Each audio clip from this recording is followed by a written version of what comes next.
Hello, welcome to Talk Seagulls, and we're back at the Caxton Arms, and we're joined by probably the coolest ones here, to be honest. I can't even compete with these guys sometimes. They've got some very cool stuff in the city, but also in the magazines. Dogma, James from Dogma as well, mate. How are you? I'm good, man. Thanks for having me. It's good to be down here. Yeah, I saw you here at the Caxton when Fatboy did that announcement here. That was a very cool way to meet you, by the way. Yeah, it was a cool night. He loves our stuff. We love him. And Brett and Sinawani who did the painting were very accommodating. And yeah, it looks lovely on the wall. Yeah, does getting more Albion representation in the city centre. That's our vibe. So yeah, no, I absolutely love it. I mean, that's probably the one thing that I think most fans have said for so long, that there's just not much in the city, was there? You know, we'd be a football club. You go to so many cities in this country, and they sort of, especially Leeds, for example, they're so heavy on it. You know, it's Leeds. And there's no real murals. There's never really any of that. And you're really bringing that to life. I like the De Zerbi one from last year, the Adingra one as well, most recently. I just love it. I think it's really, really cool. It's a good impact you're making. But let's talk about Brighton this season, mate, because it's been a very good start to the season, has to be said. As I said on the last episode, you know, we've maybe not been playing the best football at times, but we've got that new ability to be a bit more pragmatic, to be a little bit, you know, get these results over the line. But I want to hear your thoughts, really. What do you think of our start to the season in comparison to how we've started other Premier League seasons? This is our most successful season to a top flight start ever. Yeah, absolutely. I think it was really interesting on Match Today when Hurstler said, you know, Gary Lineker asked him, were you surprised by the start to the season? And he said no. You know, he knows the resources we've got. He knows the attitude the club have got. Personally speaking, I am surprised, because you always expect with that kind of revolution that there will be some fall off potentially. That's football. But what I think this season has shown is that what Hurstler's done is an evolution. I think really our style has gone from kind of football philosophy. You know, we have a set way of playing. We play this way regardless. No matter the opposition, you know, no matter the score line, we'll play this way. And when it goes well, it's great. When it doesn't go well, it's 4-0 down to Roma.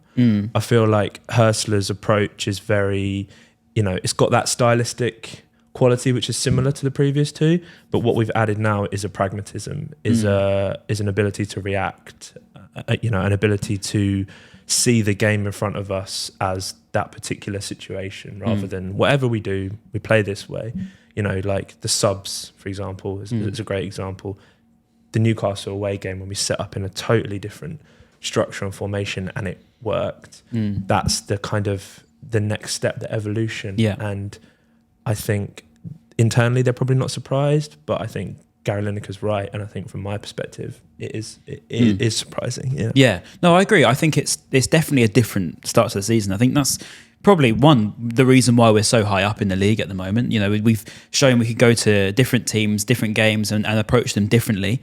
You know, this Brighton side is a very, very stacked one in terms of quality. I've never seen a Brighton team with so much quality in the ranks. So probably when you are making them substitutions, not to say it's made easy by any stretch, but it has made that little bit, you know, kinder for you when you can bring on the likes of Matt O'Reilly at Manchester City and bring on Joao Pedro. You know, these are fantastic players. These are players that were, you know, I said it in the summer, but players that were most important for their clubs before they came here. You know, Joao Pedro was Watford's probably best player. Matt O'Reilly was Celtic's best player. Jorginho was up there with Leeds' best player. And I think that summer we've had has been very different in contrast to probably others, where we've gone for these players, recruited them young. We still did that with the likes of Malik Yakuye, for example, but we've not gone maybe for players that we've gone for the other club's best player, if you like, and they've come over and had that instant impact. It's a bit of a different philosophy, I guess. Yeah, and you know, it's exactly what I'm talking about, which is evolution. That recruitment system was the way it was for a couple of years, which, as you said, was buy them young, buy them from undervalued markets, and then turn them into a first team ready player in a year or two, in the case of, you know, Mitoma, Caicedo. But now we're buying players that are first team ready. They bolt on, they improve immediately what we have.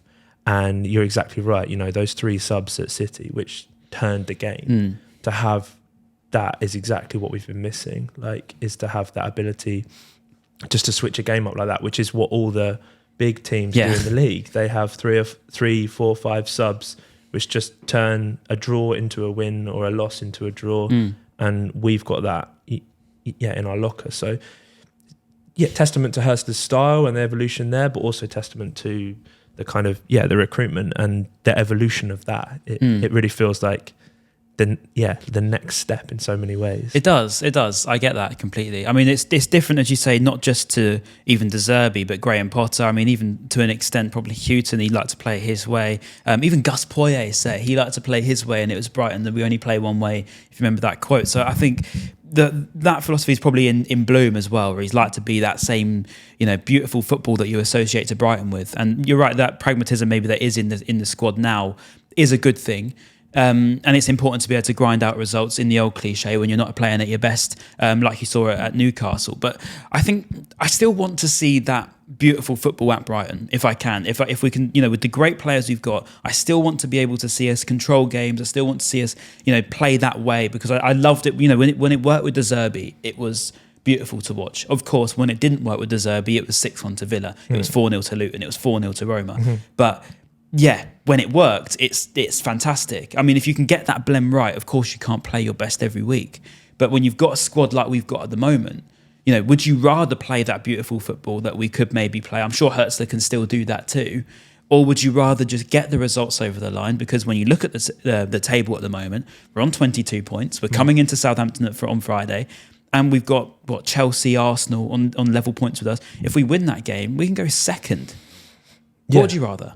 Well, to compromise both. I mean, what you ideally want is what I think we have at the moment. Obviously, seasons are very long and things change, but what we have at the moment is the football is stylish. I mean, like, you look at the 2 goals on Friday, that is poetry in motion. I think, although Pedro's pass, is obviously the standout moment. The first goal, the move from front to back, and then to finish it off, like, that's as good as football as we ever, as we've ever played. But the difference is now we've got the steeliness in the team, and we've got the pragmatism to assess what's in front of us and adapt based on that. Like, we get a red card, 60th minute, and apart from hitting the bar in the last minute, we didn't look overrun really. Ironically, we looked more overrun in the first half when it was 11 versus 11. So, yeah, to sit on the fence and answer your question, I think a bit of both is the next step, and it's what the teams that we're on a level with do every single week. Like, Liverpool don't smash teams and take them apart every week. There's games where they grind it out and it's 2-1 or it's 1-0. And I think if we can maintain that approach for the rest of the season, then it's going to be a lot of fun. Yeah. No, I mean, that Liverpool game last night, I don't know if you watched it, but that was everything that Arne Slot's done there. It's just come over, been instant, and Alexis obviously scored for them, which was quite nice to see. But you're right, them sort of clubs at the top of the league, the Liverpools, the Manchester Cities that are not doing so well at the moment, but your Arsenals as well. These are teams that historically, as you say, probably the ones that win the league haven't played their best football to do that. I'm not saying we're going to win the league, by the way, although Dan liked to say that on the last episode. Yeah, Dan said enough of that already. Yeah, I'm not saying that, but I'm saying those sort of clubs that want to compete at the top end of the league, you have to do that. But coming in against a side like Southampton, Russell Martin, the Brighton boy you said you're not sure whether he likes us, and I think I tend to agree with you, to be honest. Well, it's his biggest game of the season. It's his cup final. So, so he'll be excited. I mean, like, from our perspective, I mean, I am kind of ever of the position that like an optimist is never disappointed, right? So I'm thinking worst case scenario. I'm thinking banana skin tomorrow, because that's what we do. If we don't, it's a bit like Bournemouth. It's like they're the kind of games we don't get anything out. Yeah. So if we do get something out of tomorrow, I'm going to really start getting those feelings of like, this might be something serious this year. And the closer we get to Christmas, the more I can look at the league table and see anything of worth in it. As the old cliche goes, anything of worth. Yeah, don't look at it until Christmas. It could be huge. Yeah, I actually really like that you've drummed that up in the way you have, because I agree with you on the base that I actually liked the Bournemouth win arguably more, and I don't want to say more than the City win, because obviously it's magic, but it means more to me seeing us go to the Vitality in them conditions as well. It was a really horrible day of weather, and we've gone there and sort of just, rode that storm. 60th minute that Carlos got sent off as well, stupidly, and he won't be available for this because we couldn't overturn that decision.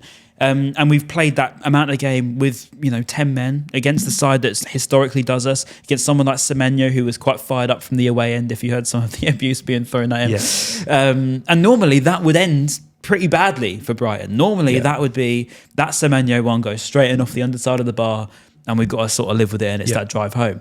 And the difference is this season is, if you can do that again, coming against Southampton, who, they like to make their own mistakes, has to be said. Although at the same time, they had that game against Liverpool, had to be impartial to them. They looked fairly okay. I think they shot themselves in the foot, but then as did probably Liverpool, in fairness to them. But it's a good side at home. They narrowly lost the game. On the basis of that, I'm a little bit more like, I don't quite know as to where that's going to go for us. I mean, as you say, Russell Martin, the Brighton boy, he's had his little words about us, hasn't he, in the past? I think you mentioned the Norwich one, but I even remember one more recently. I think it was when he was managing Southampton or something, when he got linked with our job or something like that in the summer. And it was just a little comment. And you just think, I wonder why he is so bitter for someone that claims to be a season ticket holder or someone that claims to have been a fan since the Goldson days. But I don't know, I hate predicting wins. I hate to say that we're going to go there and control this game, because I don't think that's quite going to happen. But to give you some positive news anyway from the conference this morning is Lewis Dunk is back. I believe that Minte's okay as well. Carlos Baleba is obviously going to be missing. So we've got near enough a full squad. I think Ferdy Kadioglu will also be out. So based on the squad we've got available, that should be pretty all right for us, really. It just keeps getting richer and richer. Like, the bench at Bournemouth had some youth team players on it, and like McConville and Samuels was on the bench. If you're suddenly adding Lewis Dunk or Kadioglu or whoever onto that bench, then it's just more and more richness. And I think over the last few years in the Premier League, we've had that slump kind of post Christmas, which has always been affected by injuries. And I think, hypothetically speaking, we've got the squad that could ride those periods out if that kind of stuff happens again. And again, we've never really been in that position before.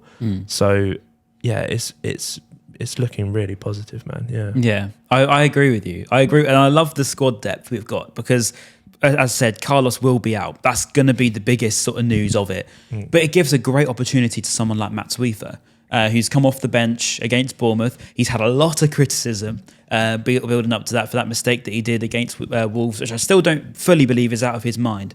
But I think after that Bournemouth game, by the way, yeah, fair enough. But I mean, he's got now that confidence. I actually think he's going to be a top player. I really do like him in terms of a quality player. I think Matt Sweether will be a great one.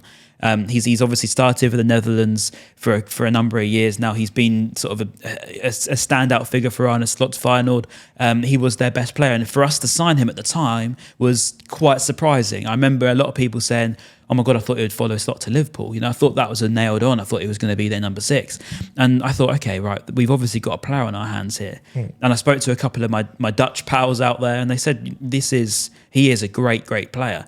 So when he's obviously been the one that's come in and maybe not hit the ground running, which doesn't tend to happen as much these days, but he's probably been the one that's struggled. Maybe not as bad as Dahoud probably was, but he struggled to be that impactful player that we thought he could be.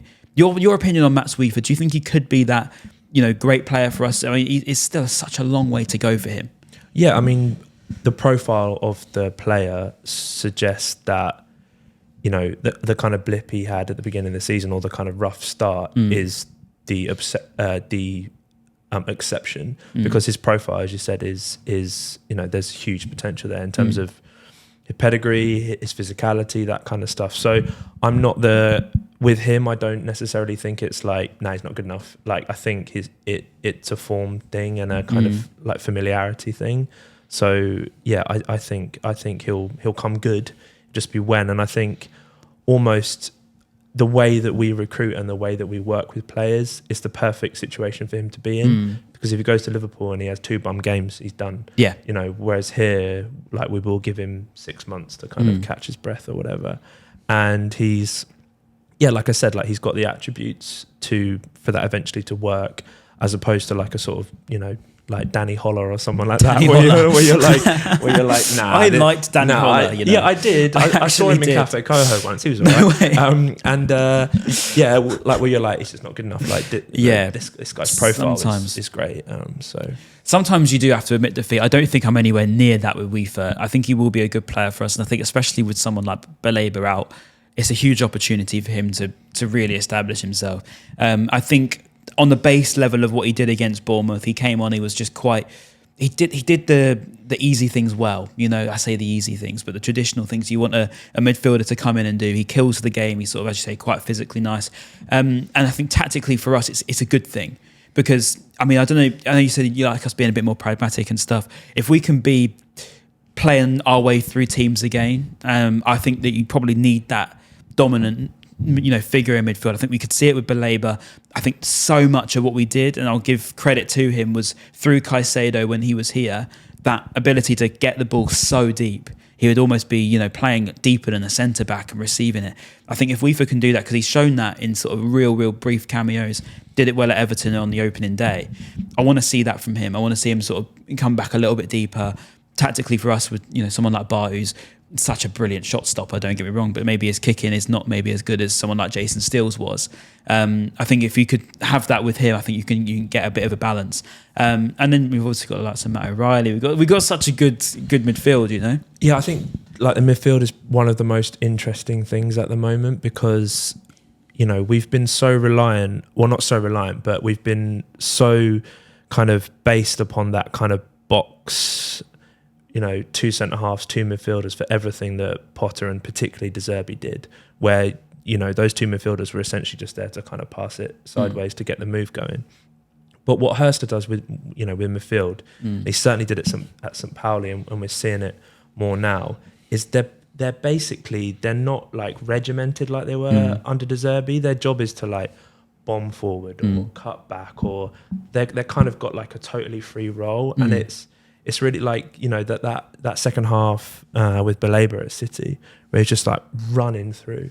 Like, I can't imagine that with Gilmore. It's different. Or Gross. It's very different. They're different players, and I think his understanding or what he wants out of a midfield is really, really interesting, particularly in comparison, like I said, to what we've had over the last few years, which has been do this job, execute this plan to a T. This is just like freedom of that centre of the midfield. It's much more physical as well. It's so much more sort of dominant. I think we've got that ability to switch it, and we've got the quality, as I said, in depth to be able to change it again, even with someone like Baleba out. We've got a video from Football Martin here, Southampton fan, creator. I don't know too much about what he's going to say. I haven't actually watched this, to be fair. I wanted to keep it as natural as possible. Right, first and foremost, thank you very much for having me on your show today. I really appreciate you having me. My name is Martin Sanders, otherwise known as Football Martin. I am a YouTuber, TikToker. You can find me over on YouTube at Football Martin _ exactly the same over on TikTok. I create Southampton related content, but I also get around the Premier League grounds and I create content around those teams as well. So I'm at Brighton Hove Albion at the Amex on Friday night, and I will be around the ground, get a few thoughts from some of the Brighton fans, look at some of the star players of the season, the aspirations as well. A club that are flying high right now. Really, really looking forward to getting down to the Amex, which is a club that I love going to, actually, Brighton and Hove Albion. Well, it's been a tough start for Saints, as you would all know. Not won anything else other than the one game against Everton, just a 1 win under our belts. We have lost 10 of 12 Premier League games, and no team has survived after doing so. It's been a disastrous start, really. You could say it's a lot of naivety. We play a style of football that we're probably struggling to do at this level. We're asking a lot of our players, but the manager is, and it's been really difficult. It's unforgiving in this league. Yes, we've played some good sides, but we've had some big opportunities. We played Ipswich at home and threw it away late on. We played Leicester City. We were 2-0 up and went on to lose that one. It was an absolute disaster. Threw the game away. We've gone away to Newcastle, played really well on the opening day. Went to Arsenal, played really well, and inevitably got beat 3-1, but the scoreline didn't really suggest how well that Southampton played that day. And we played some really, really good football, but we struggled to score goals, and we let a lot in. So we were averaging to let in at least 2 goals a game, and we've only scored, prior to the weekend, it was 7, so we got 9 goals after 12 Premier League games, and it's just not enough. You need to be scoring more goals inevitably if you want to stay in the Premier League, and we're just not winning games. I think it's been really a real uphill battle for us to stay in the division now. I think the style of play asks a lot out of this group of players, and we invite a lot of pressure. We get pressed a lot, and we are forced into constant errors, and we get picked off by teams. If we don't do that, it's a refereeing decision or a VAR, and it's all fine margins within the Premier League. And a lot of people say we're not equipped to it. We're not ready to come back to the Premier League. And I'm like, why? We dropped out of it for a year, but we were an established Premier League outfit. And many of our fan base would be happy to drop back down to the Championship because everyone had a good jolly last season. Winning games, promotion, it was good fun. But for me, as a Southampton fan that's been watching the club for 42 years, I want to see my team in the Premier League. I think anybody that's got ambition, you want to play in the top division against the top sides. And that's what we should aspiring to do. And a lot of the fan base, I find it strange. It's very, very strange. There's a real kind of like bit of a disconnect building within the fan base again now, because obviously a lot of people want a change of manager. They want a change of style. Some people think it's now too late. We won't be able to change manager and stay up. It's only 4 points between Saints and Crystal Palace, who are in 18th. So it's still tight down there. Nobody's running away with it. And inevitably we will get relegated. I don't think we'll stay up now. I think it's an uphill battle. I think even if you change the manager and the style of football, I think it'd be really, really difficult. Really difficult. But looking ahead to the game against Brighton, I'd be intrigued to see how Brighton play. I've not watched enough of Brighton this year, but I've watched James Alcott-Lawrence's videos on YouTube, and I was impressed with how he was saying that you were going about the way you play football this season, the way he empties midfield, he throws players forward. I think you're a really dangerous opponent for Southampton, and it's set up for goals this weekend.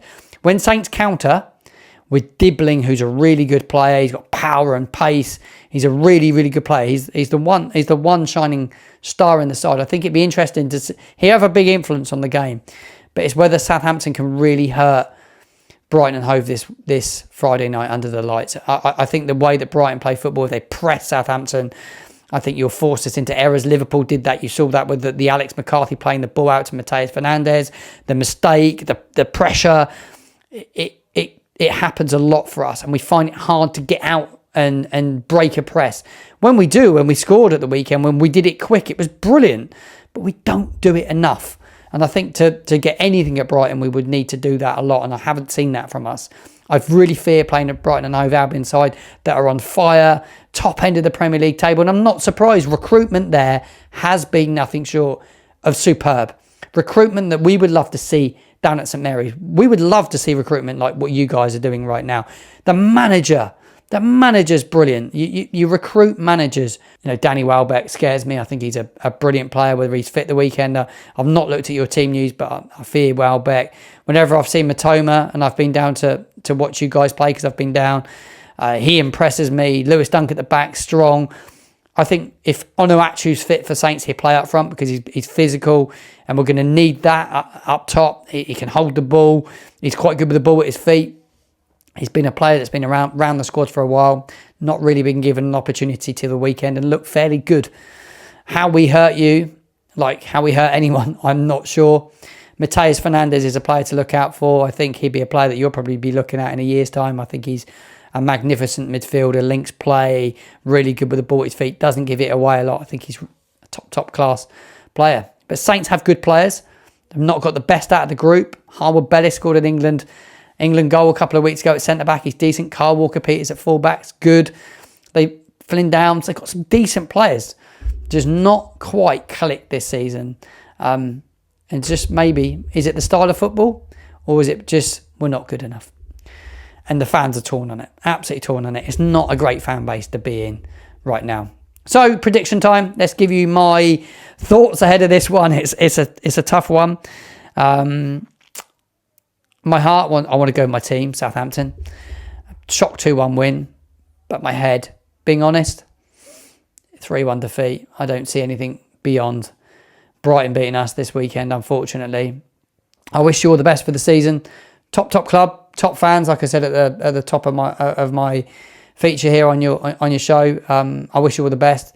Love to see you get into Europe again. I like a lot of what you do as a football club. Really looking forward to coming down to the Amex on Friday night. And thank you very much for having me on your show. Love Martin. Thank you very much for that, Martin. Make sure you go give him support as well on his channel. I'll link all of his stuff in the description below. But he doesn't seem very confident, does he? No, I mean, like, that was annoying because he was so nice and reasonable. Yeah, I feel bad now. Yeah, no, I mean, he's obviously very knowledgeable. Seems like it, you know, although he said he hadn't watched us much, he seems to know what we're capable of. And I think his kind of pessimism is only matched by my pessimism in the terms that I know this is a potential banana skin for us. But yeah, interesting. I like the fact he talked about the sort of biggest point that I completely agree with him on in Southampton's style of play. And it is, I mean, as much as we did it last season, so we can't speak too much, but sometimes it does just take a little bit of common sense. And if you are playing against sides that press you very high, that are very good at pressing you very high, that have quality to punish you for your mistakes, I hate it when we were the ones on the receiving end of me saying exactly what I'm saying right now. But sometimes you just need to get rid of the ball. And sometimes you just don't play that pass because it does hurt you. And I know that it's sort of what we're talking about in terms of Hurtsler now, where he likes to adapt it, he likes to change it. And it actually links really nicely to that theme. But Russell Martin's a sort of... it borders on being stubborn, or does it border on just believing in yourself that much? You know, where do you draw that line of thinking we can't play that because we just aren't good enough to do it? Well, yeah, I think it's about like what you're equipped for. So, you know, inevitably with the players that are coming up from the Championship, it's a bit like us when we were under Potter. There's kind of asking the players to do one thing relentlessly, and their capabilities and their like almost like what they're prepared for and what they understand of the game is focused totally on doing that one thing. Yeah. Asking them to then adapt when they're not of sufficient quality, you're going to run into to issues with, you know, such as they're experiencing. I think it's all about kind of the quality of the player and their ability to judge a situation based on its merit, and not have this thing of like, you know, I need to do that, I need to do that, I need to do that. Oh shit, it's gone wrong. You know? I think it's good for us in the sense of we've got the likes of Jorginho, we've got the likes of Matt O'Reilly, we've got the likes of Mats Weef, we've got the likes of João Pedro, Danny Welbeck, Karim Mitoma. That's a crazy amount of players that are able to press. You know, then you've got, you know, Yankuba Minte, Brian Gruder, who I still want to see him play more. You know, these are pressing players. These are players that are going to be completely on it. If they sense blood, they will go for it. You know, them loose touches, and that's exactly the thing that I quite like about Hurtsler's style, is that Gegen pressing, that German pressing, the ability to just go for that second touch, that loose ball. And it's going to be really, really interesting game, I think, from both perspectives. But yeah, he was very respectful about us. Yeah.